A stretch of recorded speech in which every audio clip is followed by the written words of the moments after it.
and y normalized by the sum. And so in some sense, it's for sort of a fixed luminance, taking the luminance out of it. And you can see as you move into the middle, oh, you can't see that at all because it's red drawing on red. As you come to the middle, you're blending all these, and that's going to be white. And we'll talk, or gray, depending upon the luminance, and we'll talk about that in a minute. There's something called the CIE LAB space, sometimes called lab space, but LAB actually, where L is luminance, and then as you change the A and the B, you end up with different colors. I'm going to use the word color now instead of the more technical words later, which we'll use. So here you have a luminance of 25%, so it's kind of darker, and you see the greenish, reddish, and bluish things as you move around, and in the middle is kind of gray. Right? And as luminance gets brighter, the middle gets brighter, and you get these lighter variations in color. And so that's called the LAB color space. And the idea is that you've got luminance, and you've got sort of how saturated the color is, and actually what we call the color, but what is typically referred to as the hue.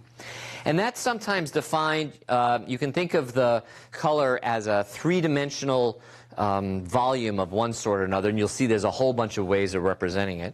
But the idea is that one way of thinking about it is that down here is dark, up at the top is brighter, and as you move around the circle, so it goes through 0 to 360 and around again, is what's referred to as the hue.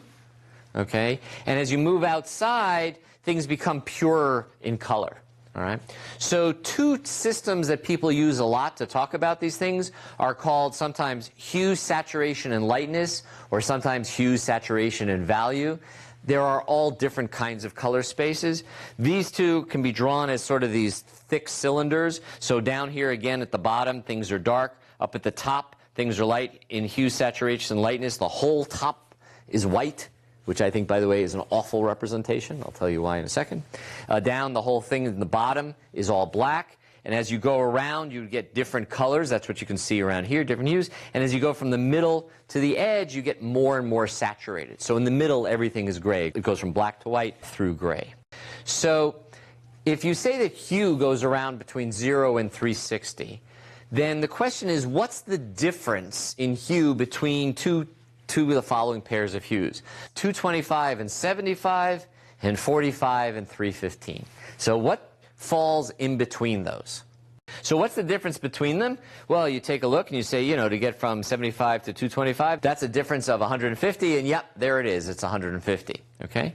But then you take a look between 45 and 315, you say, what's the difference? You say, oh my gosh, to go from 45 to 315 requires 100, and oh, it's a lot. So what's the difference? What's 315 minus 45? 270. It says there's 270 between them. That's a really big difference.